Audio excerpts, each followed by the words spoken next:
Vamos à palavra Mateus 24, 42, né?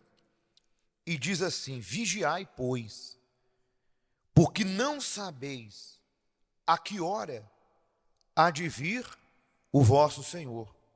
Mas considerai isto: se o pai de família soubesse a que vigília da noite havia de vir o ladrão, vigiaria e não deixaria minar a sua casa, no caso, roubar a sua casa. Muito bem, aqui nós vamos falar sobre vigiar. Veja que eu só posso vigiar ou estar atento a algo que realmente eu considere um perigo. Nós temos visto que em muitos lugares existem placas, né, de aviso para a pessoa ficar atenta. Eu lembro até, comentei, que lá onde morava tem muito ataque de tubarão. E de ponta a ponta da orla da praia tem aviso, tem placas, para a pessoa não entrar muito adentro do mar, que está lá, possível ataque de tubarão.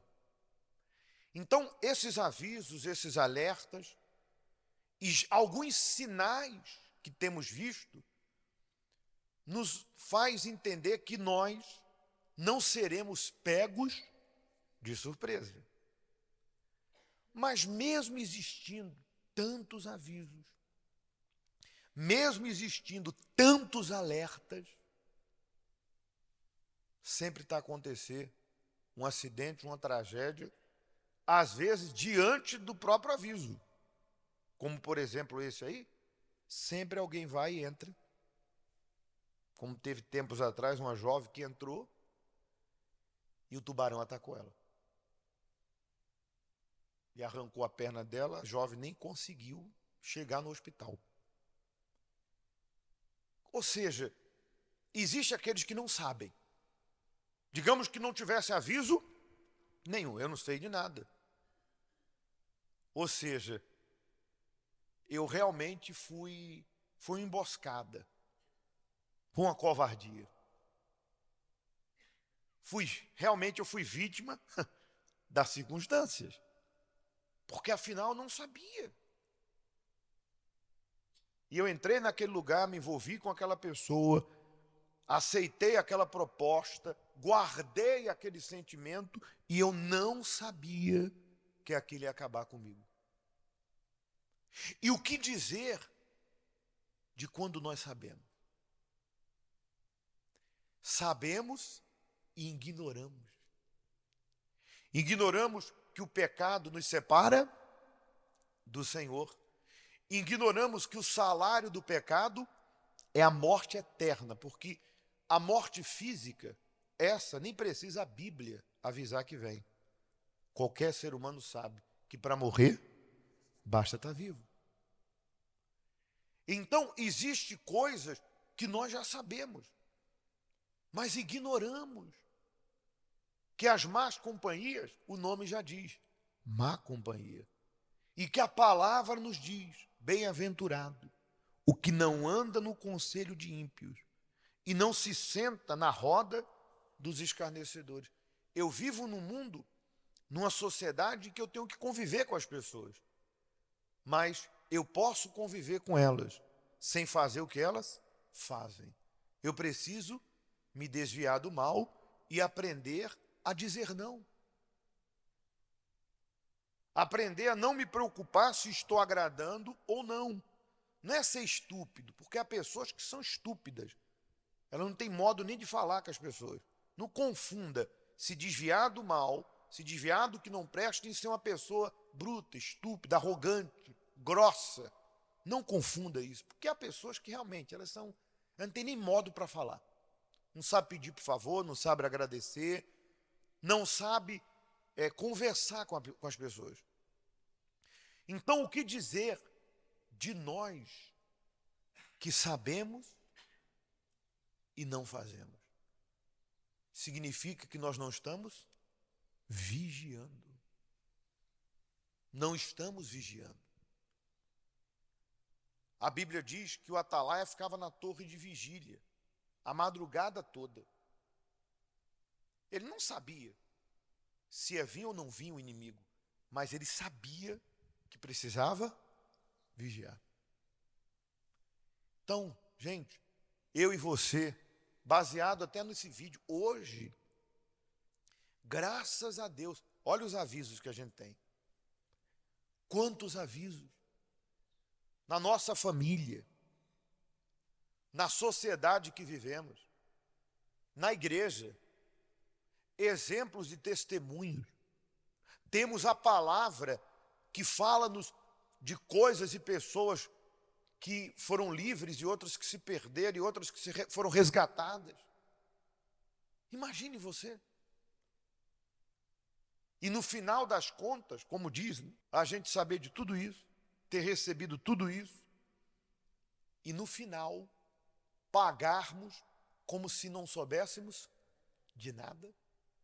Pagarmos ou chegarmos ao ponto como se não tivesse sido avisados ou alertados sobre essa vinda do Senhor ou a nossa partida desse mundo.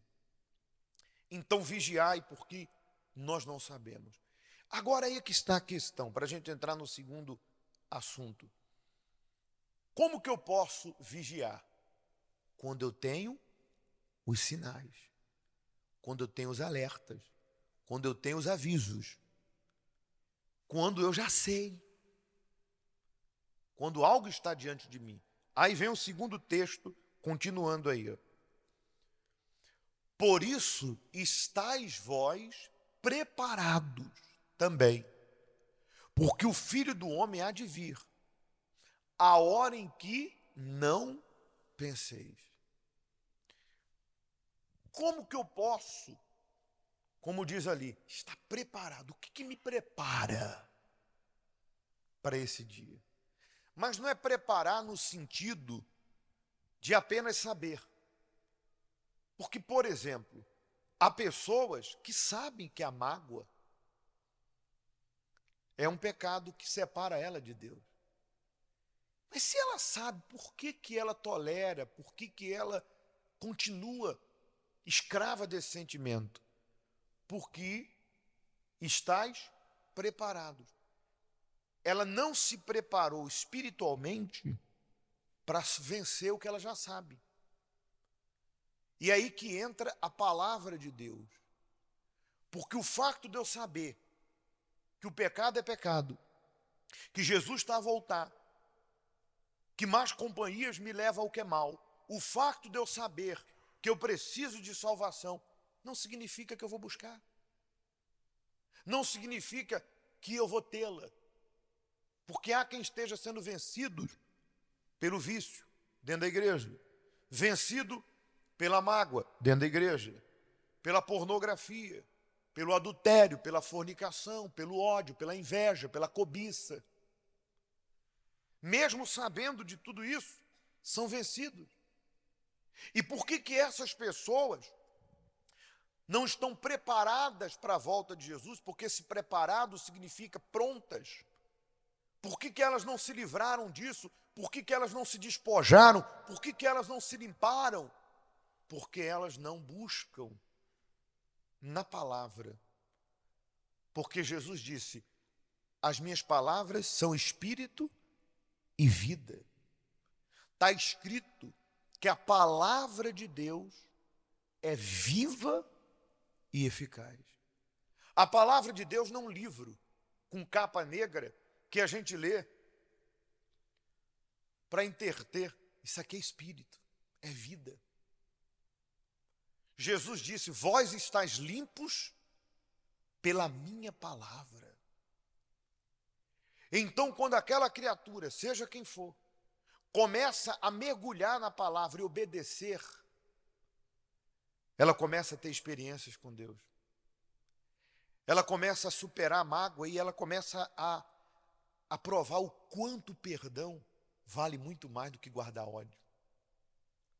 Quantas pessoas que depois que se livraram da mágoa, perdoaram, se livraram e deixaram ir aquele sentimento, não guardando mais.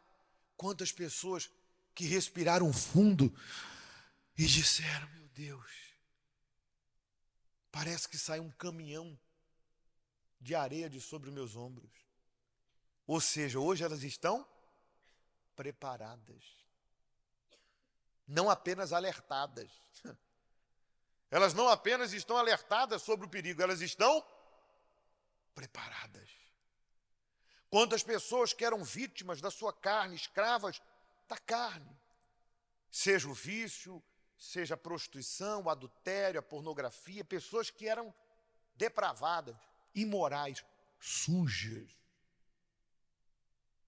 e que começaram a mergulhar na palavra e entenderam que a sua natureza era suja, podre, porque elas, primeiro, alimentavam o que não prestava. Elas se inclinavam para aquilo. Elas não lutavam contra aquilo. Elas não se enchiam do que era bom. Pelo contrário. A natureza era má, não estava preparada, porque no período que elas tinham de tempo, ao invés de ir à palavra, de ir à oração, de separar um tempo para Deus, elas mergulhavam nas redes sociais, mergulhavam em coisas e sentimentos, emoções e pessoas que alimentavam o que já estava dentro delas. E aí entra aquela velha frase: tudo que não se alimenta morre, inclusive a vida com Deus, inclusive o pecado. Só que o contrário também acontece: tudo que se alimenta vive. Como a carne era alimentada, o pecado estava vivo. Elas não estavam preparadas, alertadas, mas não preparadas. Como a vida espiritual não era alimentada por um reconhecimento, porque também não basta saber, eu tenho que me enxergar diante de Deus. Agora nós vamos buscar. Não basta você se levantar e de uma forma religiosa, formal, você colocar a mãozinha no coração e receber uma oração que não vai mudar nada. Porque na entrega você não tem que receber, você tem que dar. Não adianta você ficar aí repetindo o que eu vou te falar, se você não for autêntico com Deus, sincero com Deus, e chegar diante dele e dizer: Senhor, não estou preparado. Eu estou alertado, mas eu não estou preparado. Eu sei que o Senhor vai voltar, eu sei que o pecado me condena, mas eu estou escravo. Eu estou rendido a isso. E fale para ele: Senhor, me ajuda, porque eu não consigo odiar o mundo, odiar o pecado. Pelo contrário, às vezes eu fico com mágoa e raiva do Senhor, porque eu acho que o Senhor não quer me ajudar, mas eu sei que eu estou errada, eu sei que eu estou errado. Minha mente está tomada por esse mundo, meu corpo, minha alma está seduzida por esse mundo. Meu Deus, me ajuda, me resgata desse fundo de poço, desse tremendal de lama, desse inferno. Eu preciso de ajuda, Deus. Me ajuda a odiar essa vida podre, a me livrar desses sentimentos, a dar as costas para esse mundo. Porque o fato de eu estar aqui, eu me sinto bem, vou conversar com o pastor e orar, vou me sentir bem, mas isso não vai mudar a minha vida enquanto eu não decidir me entregar. Isso será igual analgésico que tira a dor, mas não resolve a doença, porque daqui a pouco volta de novo. Eu vou ficar dentro da igreja, Deus me enganando, até quando? Eu não posso continuar sendo mentiroso, continuar sendo magoado, continuar sendo uma pessoa presa aos sentimentos. Eu não posso continuar caído, porque de repente o pecado é a negligência, é o esfriamento espiritual. Meu Deus, me ajuda a voltar ao primeiro amor. Me ajuda a ser como eu era antes, no princípio. Arranca a malícia, os maus olhos. E me dá essa fé, Deus. Como diz a palavra, a nova criatura nasce com choro e com prantos, assim como a criança nasce com choro e com prantos. É o natural. Então, se não houver da parte da pessoa esse preparo, os alertas, os avisos, não vai servir de nada. Por isso agora, nós vamos nos preparar. Vamos derramar a nossa vida. Eu não sei, eu não estou dentro de ninguém. A Bíblia diz: examinai a vós mesmos. Enquanto a palavra está sendo pregada, anunciada, você já se examinou. Agora já não é mais a hora de examinar. Agora é a hora de se entregar, de reconhecer, de assumir quem você é. Fale sem ter vergonha. Deus, eu estou fraco. Deus, me ajuda. Se humilhe diante dele, quer de pé, de joelho, da forma que você quiser. Amém?